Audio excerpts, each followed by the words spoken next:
সকলে চলে এসেছো? হ্যাঁ হ্যাঁ, আমরা সকলে চলে এসেছি। এবার তুমি তোমার ঝুলি থেকে গপ্প বার করে আমাদের শোনাও। হ্যাঁ, কানা মামার এই গপ্প ছাড়া আর কি আছে তোমাদের দেওয়ার মতো? শোনো তাহলে। এক রাজা। না না মামা, আর রাজা রাক্ষস নয়। কেন, কি হলো? তুমি জানো তিতলিরা কত পশু পাখিদের গপ্প জানে?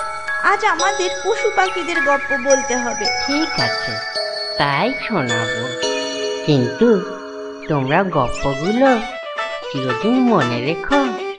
শোনো তাহলে।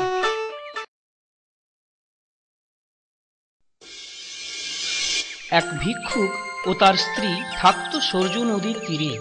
বাস করত তারা একটা ছোট্ট কুঁড়ে ঘরে। অভাবী সংসারে তাদের ছিল না কোনো ছেলেপিলে। ভিক্ষুকের স্ত্রীর বড় ইচ্ছা হলো পুষ্যি নেবে মেয়ে কিংবা ছেলে। এমন গরিবকে কেউ ছেলে মেয়ে পুষ্যি দিতে রাজি হলো না। ভিক্ষুক গরিব হলেও তার নানা রকম দৈব শক্তি ছিল।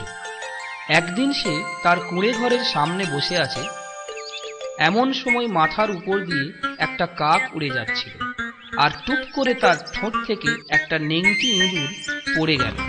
ভিক্ষুকের স্ত্রী সেটাকে কুড়িয়ে নিয়ে সুস্থ করে তুলল। তারপর স্বামীর কাছে কিছু কথা বলল।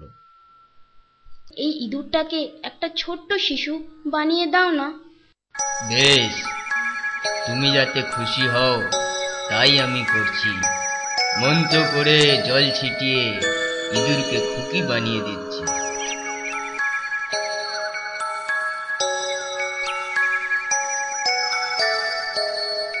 আদর করে তারা খুকির নাম ইঁদুরবালা রাখল। সাধ্যমতো শিখিয়ে পড়িয়ে ইঁদুরবালাকে বড় করে তুলল। এরপর ইঁদুরবালার বিয়ের বয়স হলে মেয়ের জন্য যোগ্য পাত্রের সন্ধান চলে। তোমার দৈবের কত ক্ষমতা, সেরা পাত্র খুঁজে তার পরিচয় দাও। নিশ্চয় নিশ্চয়।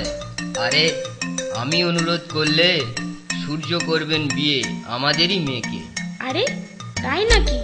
তাহলে তো আমার সাজ্জায় জামাই করতে সূর্যকে। এবার নিজের কথার প্রমাণ দাও। মেয়েকে বিয়ে করতে অনুরোধ করলেন যেই। আমার তাতে কোনো আপত্তি নেই। বাবা, তোমার পছন্দ করা পাত্র খুবই ভালো, কিন্তু ওর বড় বেশি তেজ। আরো মহান কেউ কি নেই ভালো?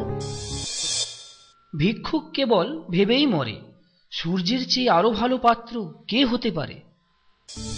আমার মতে মেঘ আমার চেয়েও ভালো আর শক্তিশালী।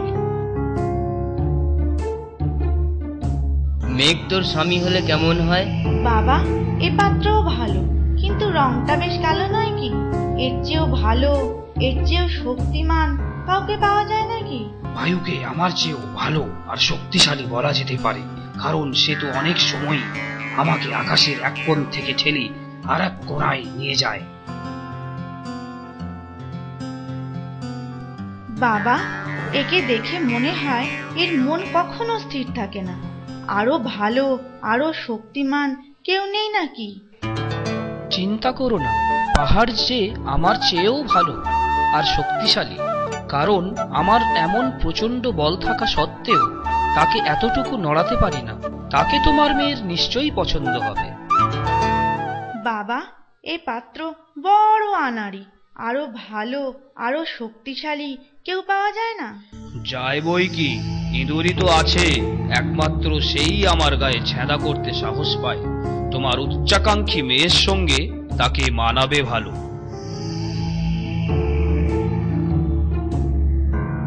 ও বাবা, এই সাহসী যুবকের মতো আর কে আছে?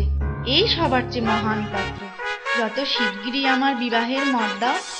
ইঁদুরবালার ইঁদুরের সঙ্গে বিয়ে হয়ে গেল। সে পালক মা বাবাকে ছেড়ে তার স্বামীর কাছে চলে গেল। এ তো বড়ই দুঃখের কথা।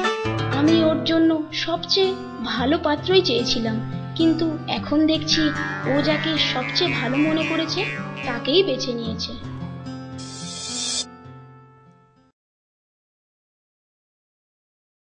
তাহলে আজ আমার গপ্প ফুরালো?